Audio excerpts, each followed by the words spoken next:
Hello बच्चों।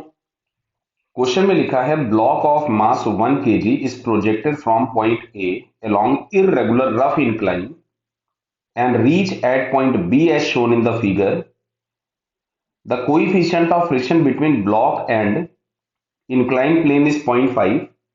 Find work done by the friction on the block if AC is equals to 1 metre. Clear है? मतलब ये जो आपके पास base of the irregular surface दिया है, ये AC, ये दिया गया था 1 मीटर। तो यहाँ पे वैसे इन्होंने एक इंफॉर्मेशन नहीं दी है, तो इसके अकॉर्डिंग यहाँ जो आंसर आएगा वो कायदे से नहीं होना चाहिए, बट इन्होंने जो आंसर दिया है वो किस कंडीशन पे दिया है वो मैं आपको समझाता हूं। देखो कि अगर हम लोग यहाँ कहीं पे कोई भी एक इंक्लाइन ले लें, ये एंगल थीटा है, तो अभी ब्लॉक चाहे ऊपर जाए चाहे नीचे जाए, लगने वाला फ्रिक्शन होगा एफ के, जिसको हम लोग लिखेंगे म्यू इंटू एन, और एन बराबर यहां से मिलेगा m g cos theta. Clear है? बात समझ में आ रहा है? अब देखो, मान लो ये ब्लॉक अगर नीचे की तरफ में आ रहा है तो फ्रिक्शन लग रहा होगा ऊपर की तरफ में, यहां कहीं एफ के लग रहा होगा, बराबर है। और ब्लॉक का डिस्प्लेसमेंट मान लेते हैं यहां से यहां तक कुछ भी डी हुआ। क्लियर है? ये डी है, कोई भी डिस्प्लेसमेंट।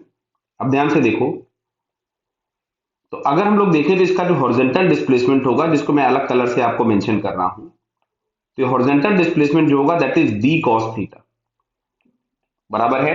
तो मेरे को अगर यहां से work done by the friction चाहिए था इस इंक्लाइन प्लेन पे, अभी मैं इंक्लाइन प्लेन पे ही लिख रहा हूं, किया जाएगा माइनस ऑफ एफ के into D, minus of F के इंटू डी। माइनस क्यों हो गया? बिकॉज एंगल 180 था। एफ के लिए मैंने लिखा mu m g cos theta into d, तो इसको मैं ऐसा लिख सकता हूं minus of mu m g d cos theta.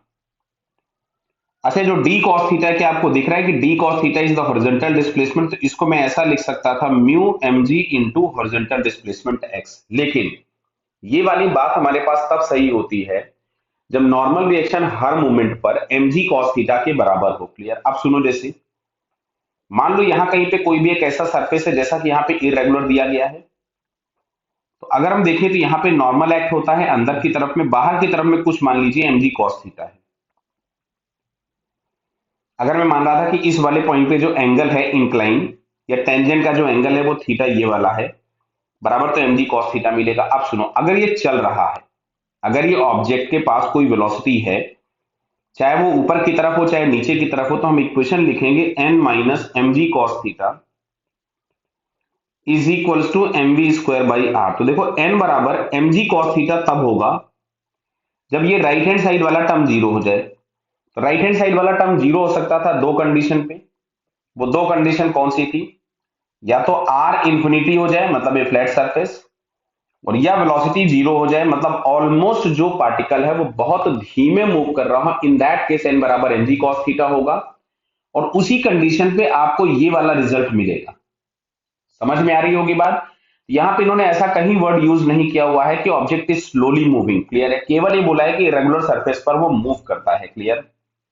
But मेरे को जो समझ में आ रहा है, इन्होंने आंसर सिंपल यही दिया होगा, क्या कि जो एफ के जो वर्क डन हम लोगों के पास हो रहा है काइनेटिक फ्रिक्शन का, इसमें पूछा गया है find work done by the friction on the block. तो इन्होंने जो वर्क डन निकाला होगा, work done by the friction, वो सिंपल, इसका मैं मैग्नीट्यूड लिख रहा हूं, बाद में मैं इसका साइन लगा दूंगा, तो mu m g into d, और डी के नाम पे इन्होंने लिख दिया ए सी। तो म्यू दिया था 0.5 और एम दिया है 1 इंटू 10, और ए सी बराबर दिया गया है 1। क्लियर है? तो यहां से आपके पास ये आ रहा है 5 जूल, बट माइनस साइन के साथ होगा। क्यों? क्योंकि यहां हमें समझ में आ रहा है कि जो फ्रिक्शन होगा वो opposite to the direction act हो रहा होगा। क्लियर? तो यहां से -5 जूल, तो हम लोग देखेंगे तो डी ऑप्शन यहाँ पे आंसर दिया जरूर होगा इन्होंने, बट डी ऑप्शन करेक्ट उसी कंडीशन पे होगा जब एन की value m g cos theta के बराबर हो।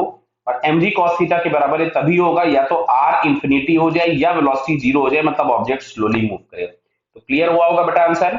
Okay, all the best.